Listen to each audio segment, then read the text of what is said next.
Salut à tous, j'espère que vous allez bien. Je vous retrouve aujourd'hui pour mon 26e épisode de podcast créatif. Moi c'est Magdalena, vous pouvez me retrouver sous le pseudo Triple L de Mag. Alors aujourd'hui j'ai peu de choses à vous montrer, mais je pense que je vais quand même passer un petit peu de temps sur chaque chose. Donc il va y avoir une bonne partie tricot et une toute petite partie couture. Voilà.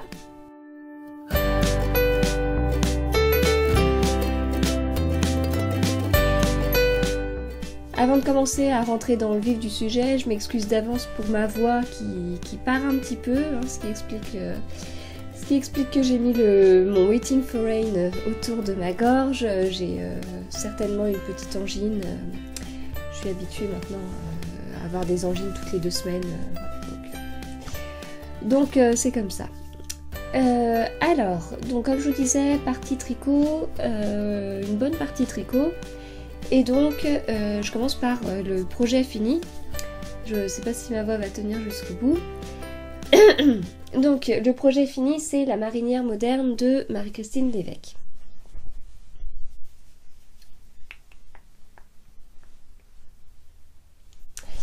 Je vous en avais énormément parlé, hein. Ça fait depuis un moment que je l'avais commencé, puisque je l'ai commencé le 10 septembre, et je pense que quand je mets le 10 septembre, c'était avant des tricotages, et je l'ai terminé le 14 octobre.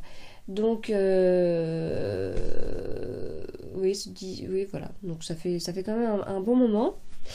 Alors, si je prends les grandes caractéristiques du pull sans trop rentrer dans les détails parce que j'ai fait une vidéo dédiée. Donc, c'est un pull que j'ai tricoté en taille XS pour avoir un petit S, puisque c'est un pull qui, moi, me colle un petit peu plus que celui que Marie-Christine Lévesque peut porter sur son... Voilà, normalement il est quand même un petit peu large et moi il me colle un petit peu plus volontairement, hein. Donc j'ai fait une taille XS, j'ai tricoté en aiguille 3,25 et j'avais fait au début une première version que j'avais faite en taille S avec des aiguilles 3,5 où ça allait pas du tout, donc j'avais détricoté pour recommencer. Mais j'ai quand même fait une petite modification parce que donc c'est un pull qu'on commence par le haut et à ce niveau là j'avais peur que ce soit trop serré, surtout que moi j'ai un haut de bras assez fort. Enfin le souci c'est que ma main finit toute fine et j'ai un haut du bras plutôt costaud. Donc la taille XS, c'est clair que sur la manchure c'est pas possible.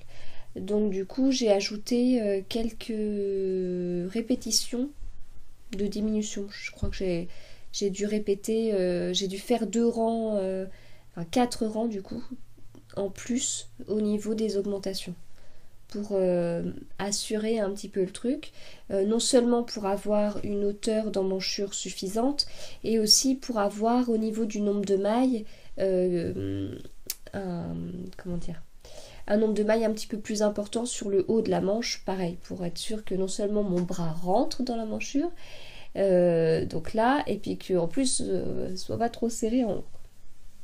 Mais ensuite, j'ai terminé la manche en faisant un petit peu plus de diminution que la taille S. Enfin, en fait, je finis... donc là, comme je vous dis, j'ai ajouté des mailles, ce qui fait qu'en haut de la manche, j'avais un nombre de mailles entre la taille S et la taille XS, mais j'ai fait des diminutions jusqu'au bout, de manière à bien retomber sur la taille XS ici. Voilà. Et sinon, ce que je voulais vous dire, c'est que... Donc, je vous avais déjà parlé du rabattage tubulaire. En bas, j'avais fait un certain rabattage tubulaire qui demandait beaucoup de préparation. Et au final, j'en étais pas tout à fait satisfaite parce que j'avais un peu trop serré mon truc. Et sur les manches, j'ai utilisé un autre tuto qui m'avait été conseillé, donc je vous remercie, par vous, suite à ce que je vous avais dit lors de mon avant-dernier épisode de podcast. Donc j'ai fait ça, je vous l'avais dit lors de mon dernier épisode de podcast, j'avais fait ça pour une manche, j'ai fait la même chose pour l'autre manche. Donc là pour le coup c'était peut-être un peu trop lâche, mais vous voyez après blocage ça va, hein. Enfin, oui, il y en a un qui est un petit peu mieux réussi que l'autre, mais après blocage c'est quand même pas trop mal.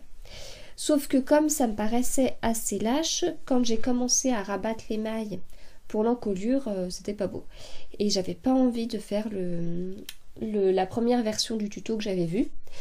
Alors en fait, pour être tout à fait honnête, j'ai commencé à rabattre mes mailles un samedi à 22h30 et j'étais crevée. Vraiment, je sais pas, c'était une journée pas plus fatigante que ça, mais voilà, j'étais crevée. Donc je voulais pas retenter la méthode qui risquait d'être trop serrée et qui était assez longue. Donc j'ai rabattu normalement. J'ai rabattu les mailles comme elles se présentaient pour le col. Voilà, ça tombe bien, il n'y a pas de souci. Donc effectivement la finition est certainement moins jolie. Alors si je vous reprends là le haut des manches, voilà, en fait ça fait, on a l'impression que c'est fini, on a l'impression que la finition fait que ça rentre à l'intérieur, vous voyez, comme s'il y avait une sorte de petit ourlet invisible. Alors que là, au niveau du rabattage, ben, on a quelque chose de plus classique et donc de moins joli. Et là, vous voyez, je vous l'avais jamais montré, je crois, des petites taches là. Là, j'en ai un petit peu partout. Et en fait, c'est quand j'ai fait ma teinture, puisque le gris c'est de la teinture que j'ai faite moi-même. Voilà, j'ai eu ces petites taches et là il y en a aussi là.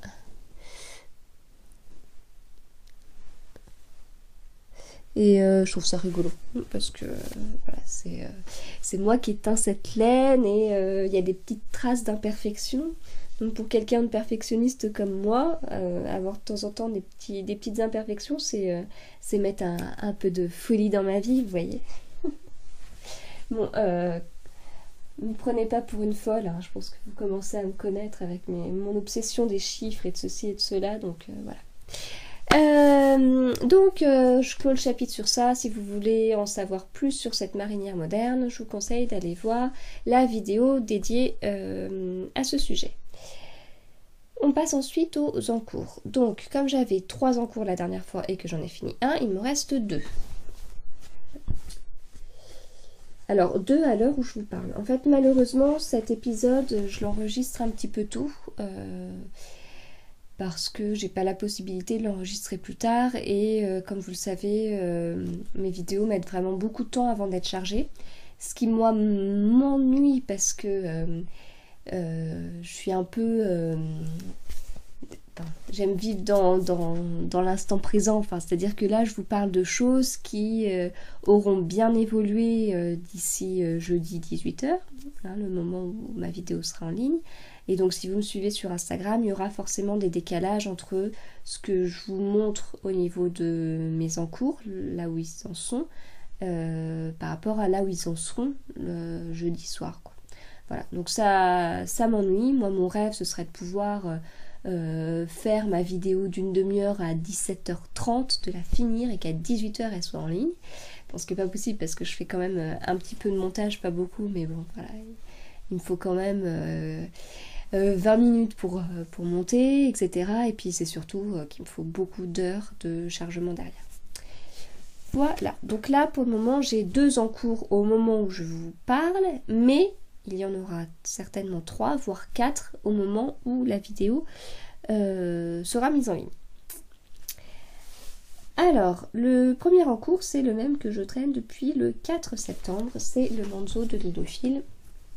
Donc là, c'est celui où, justement, enfin, j'ai pas réussi à arriver à une certaine étape avant d'enregistrer. Et là, c'est clair que j'aurais dépassé cette étape-là la prochaine fois.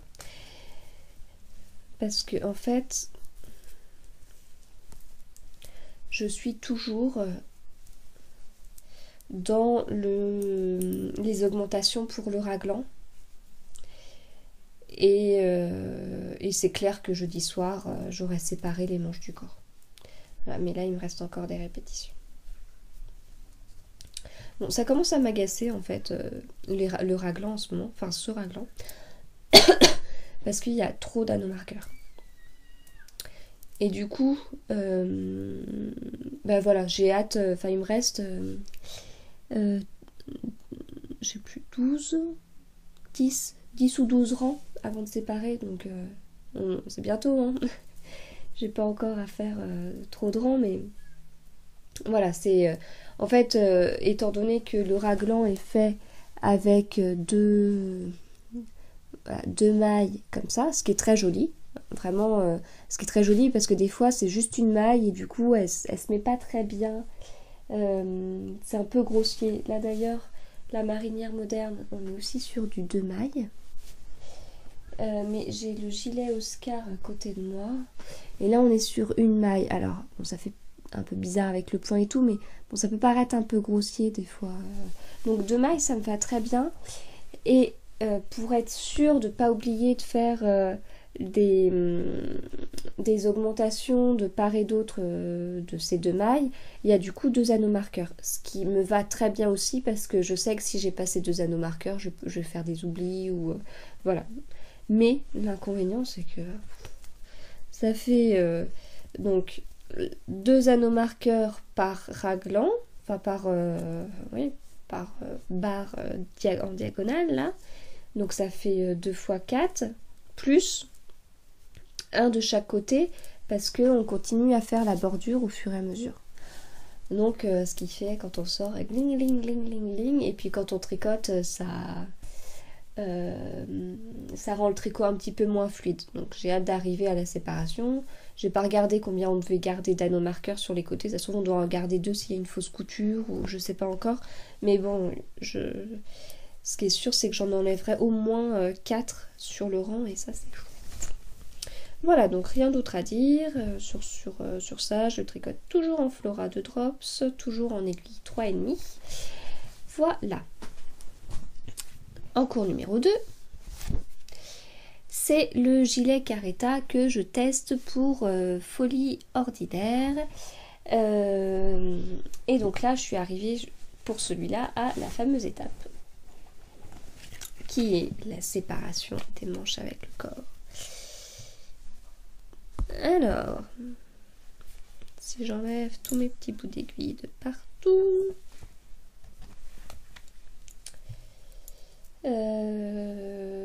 quel est le sens? Ah mais non, c'est comme ça.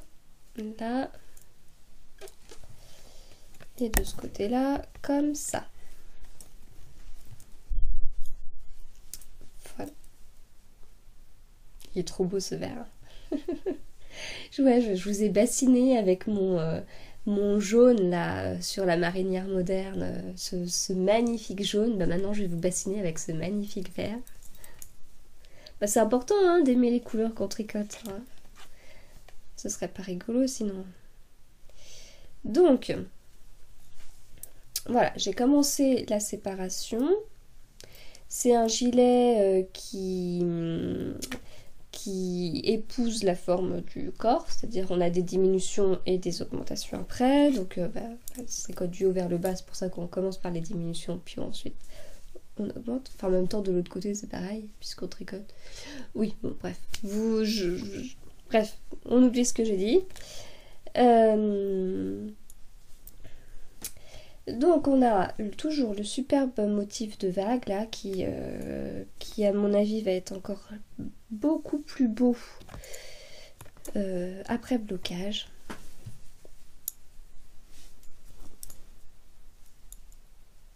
Alors on m'a dit que ça faisait penser à l'un des motifs très connus de Sachiko. Et je suis entièrement d'accord. Et je pense même que c'est pour ça que j'aime bien. Parce que j'aime beaucoup le Sachiko, même si j'avais acheté, je vous en avais parlé au tout début de mon podcast, j'avais acheté un kit lors du dernier CSF pour faire justement tester cette broderie japonaise. Donc, mais c'était un kit peut-être un petit peu trop élaboré, puisqu'il fallait d'abord transférer le motif sur le tissu, Et ensuite, le motif était un motif plein. Et le sashiko c'est fait avec des points de couture assez larges en fait. Et du coup j'étais embêtée parce que j'arrivais pas à trouver la bonne... Enfin à avoir quelque chose de régulier et à savoir ce qui se faisait. Enfin bref. Mais je suis toujours attirée par le sashiko et j'ai d'ailleurs en tête lors du prochain CSF qui approche à grands pas et je ne pense qu'à ça, aux achats que je ferai et compagnie, et qu'il va falloir que je double ou que je triple mon budget, je sais pas comment, enfin bref. Et donc j'aimerais acheter un nouveau kit, ou peut-être pas un kit, mais au moins une nouvelle planche, un nouveau truc, où en fait j'aurais mon tissu et directement sur le tissu j'aurais d'imprimer juste les traits, de manière à ce que j'ai juste à faire, j'ai juste à piquer là où il faut piquer, et voilà, donc quelque chose de beaucoup plus basique que ce que je pouvais avoir, mais je sens que ce que j'ai c'est une étape au-dessus de ce que je voudrais, et c'est une étape au-dessus de mon niveau aussi, quoi, donc voilà. Bref, tout ça pour revenir au superbe gilet Caretta. Donc du coup il a ce motif de vague de chaque côté, hein. Voilà, en symétrie, hein. Enfin, voilà, la fin du corps est en jersey en vert. J'espère vraiment que vous m'entendez bien avec ma voix qui part de plus en plus. Donc la fin du corps est en jersey en vert, les manches sont en jersey en droit et le dos est en jersey en vert. Donc je pense que chez moi le jersey en vert paraît un peu moins régulier que le jersey en droit. Ouais, faudra voir ce que ça donnera fini après blocage et tout ça. Et moi ce que j'aime bien faire pour les manches, quand je dois les mettre en attente comme ça après la séparation des manches et du corps, c'est que je les mets sur mes vieilles aiguilles circulaires, vous savez, les toutes premières que j'ai pu acheter chez Fildar il y a très longtemps. Ce qui est assez fou, Fildar vendait des aiguilles circulaires alors que leurs modèles, d'ailleurs je sais pas si leurs modèles maintenant sont faits avec des aiguilles circulaires, enfin si par exemple les pulls sont tricotés en rond ou pas, mais en fait ils ont fait, oui, enfin ils vendaient des aiguilles circulaires il y a un moment, enfin quand j'ai commencé à tricoter en aiguilles circulaires, donc il y a bientôt 10 ans. Ah ouais, moi qui pensais que Fildar était en retard, en fait, c'est quand même là-bas que je me suis fournie en aiguille circulaire au début. Et donc, je mets mes manches en attente sur déjà des aiguilles. Alors avant, ce que je faisais, c'est que... Alors avant, il y a très longtemps, je mettais des bouts de fil. Voilà, ce qui faisait que je prenais ma petite... une aiguille de tapisserie, là, et hop, je mettais ça tout au bout, puis je faisais un petit nœud. Et une fois que j'avais besoin de les reprendre, je coupais mon fil, je rattrapais avec une aiguille. C'est toujours une étape qui me gonflait. Et ensuite, voilà, je pouvais continuer à tricoter. Ensuite, ce que j'ai fait, c'est que j'utilisais mes câbles de mon kit Knit Pro, voilà, de mon kit Knit Pro. Et puis je mettais les petits embouts là, les petits ronds là qu'on visse au bout. Donc ça c'était pas mal, mais une fois que je voulais récupérer mes mailles, il fallait que je dévisse le petit bout et que je remette une aiguille. Donc voilà, une petite étape encore. En fait c'est que j'ai pas toujours mon espèce de grosse trousse à côté de moi, donc il y a des fois quand le soir je suis bien installée sur le canapé, j'ai la flemme de me lever et d'aller chercher mon truc. Donc maintenant ce que je fais, c'est que j'utilise mes vieilles aiguilles circulaires pour les mettre en attente dessus. Ce qui fait que le moment où je vais devoir les récupérer, donc quand je devrais tricoter mes manches, je prendrai mes yaya 23 cm. Là, vu comme on sait, il y aura peut-être à récupérer des mailles, quoi que je sais pas. Bon, on verra. Et puis, j'aurai plus qu'à pousser mon aiguille là, pour la remettre au bout, et puis à tricoter. Voilà. Donc l'inconvénient par contre c'est que quand je sors mon tricot, et ben ça, le bout des aiguilles sort de partout, et voilà. Mais j'essaye, enfin là je tricote en 3,5 et je mets en attente sur des aiguilles 3 ou 2,5. Comme ça force pas trop. Bon, tant que je vous raconte tout ça, tout s'est emmêlé. Voilà, donc en tout cas au niveau du tricot, rien à redire. Donc comme je vous dis, c'est un test, pas de souci particulier. Et il est hyper addictif parce que ce motif est super à faire.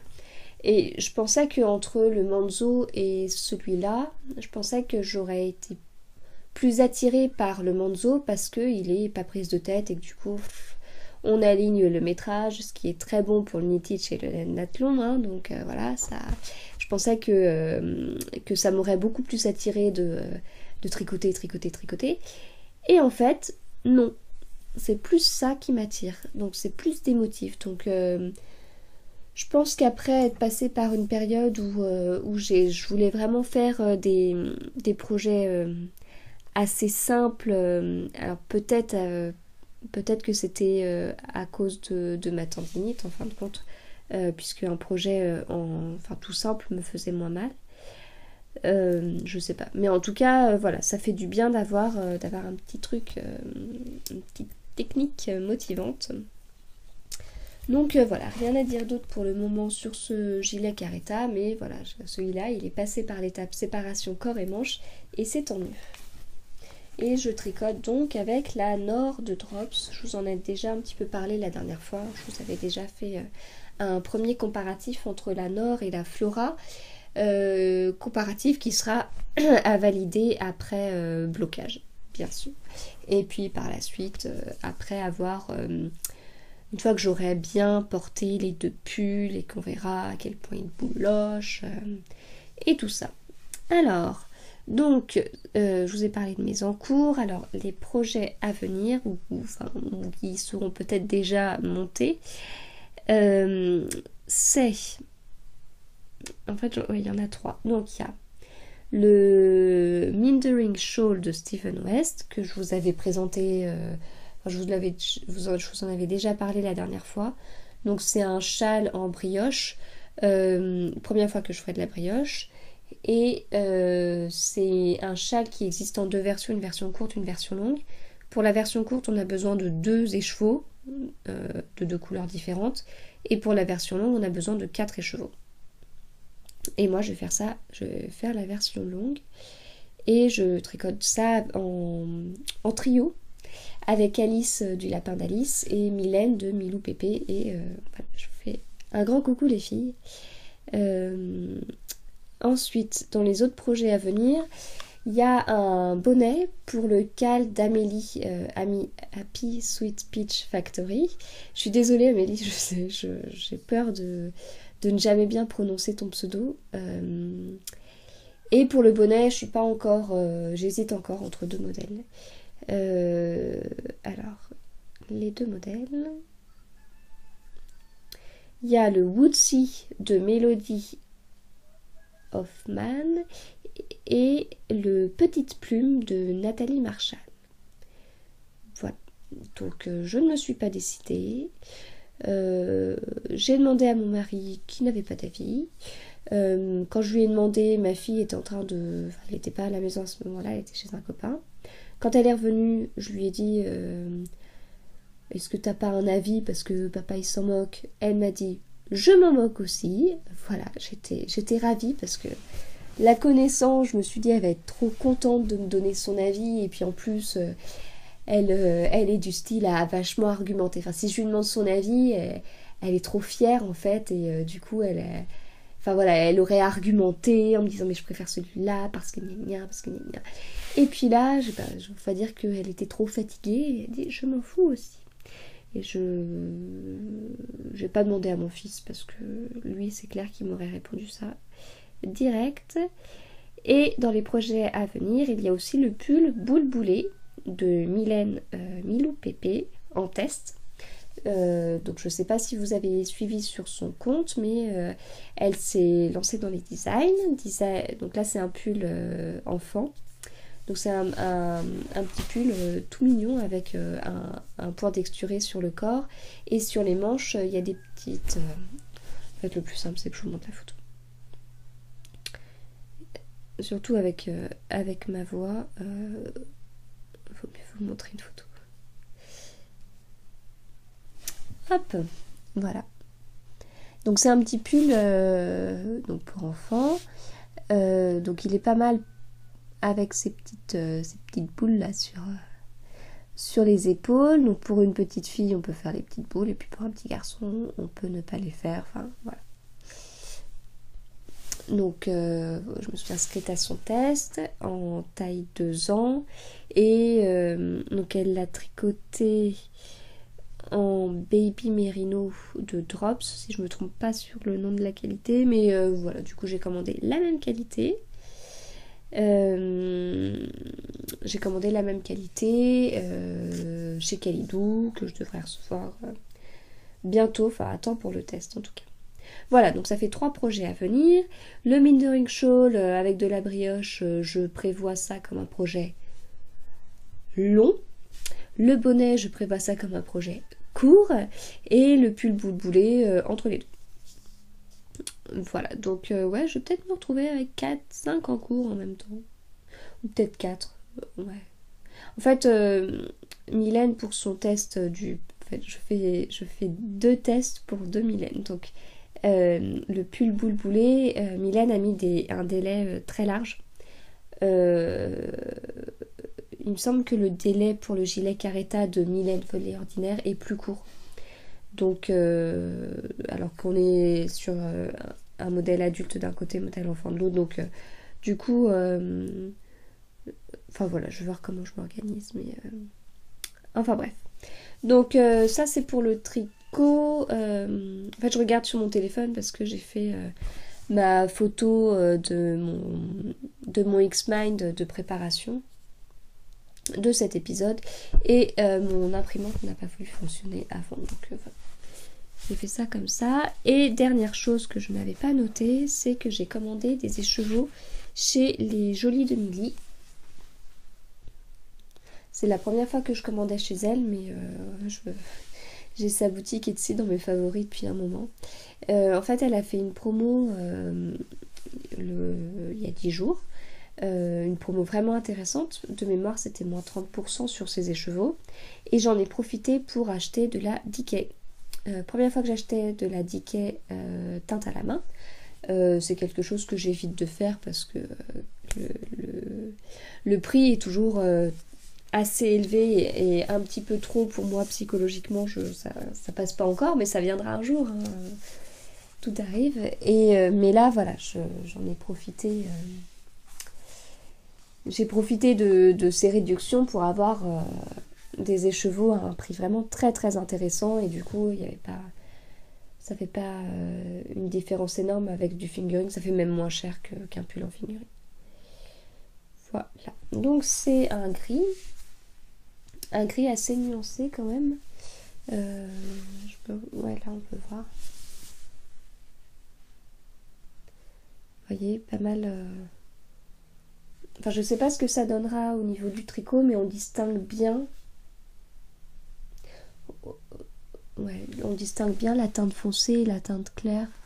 Vous voyez, là on voit bien un trait clair et au milieu de très foncé. Enfin, voilà, c'est le coloris éléphant.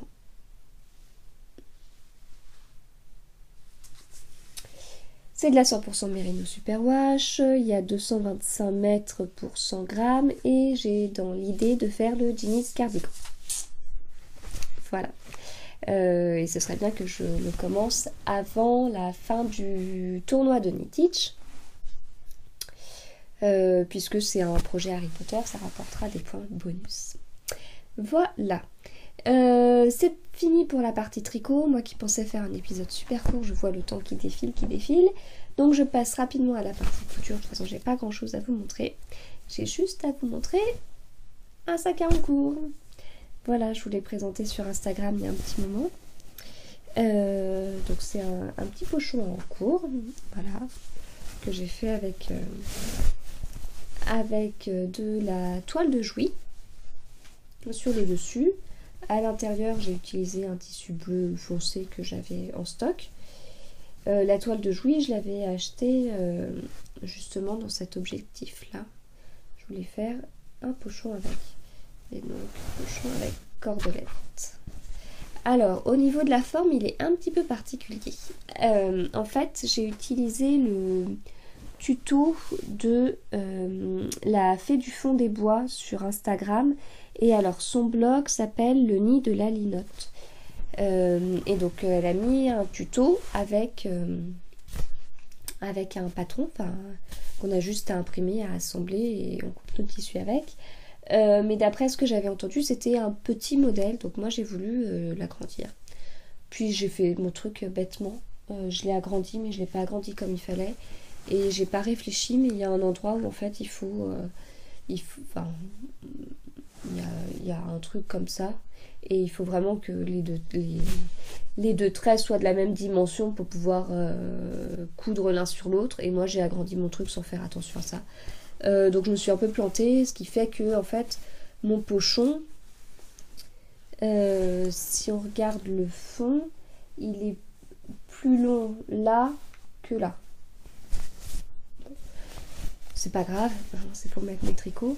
Mais du coup il est quand même un petit peu plus grand que le premier modèle. Mais bonne nouvelle, si vous ne l'avez pas encore fait et si vous ne le savez pas, c'est que elle a mis de mémoire 2 autres tailles de pochon sur son blog. Voilà. Donc c'est vraiment super sympa de partager ça. Et parce que non seulement il y a le patron qui est juste à imprimer, tout est super bien fait, mais en plus les explications elles sont faites pas à pas avec des images et tout, vraiment top. Donc voilà, c'est super, en moins d'une soirée c'est fait. Donc voilà, un grand merci à elle pour ce partage. Voilà, bon du coup c'est tout ce que j'avais à vous dire dans cet épisode. La prochaine fois, vu que ça fera plus d'une semaine entre les 2 enregistrements, il va y avoir encore plein de nouvelles choses.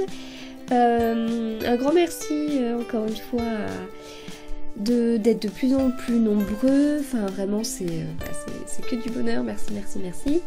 Et puis voilà, d'ici la prochaine fois, bon tricot, bon laine athlon, bon knit-stitch et bonne couture. Salut!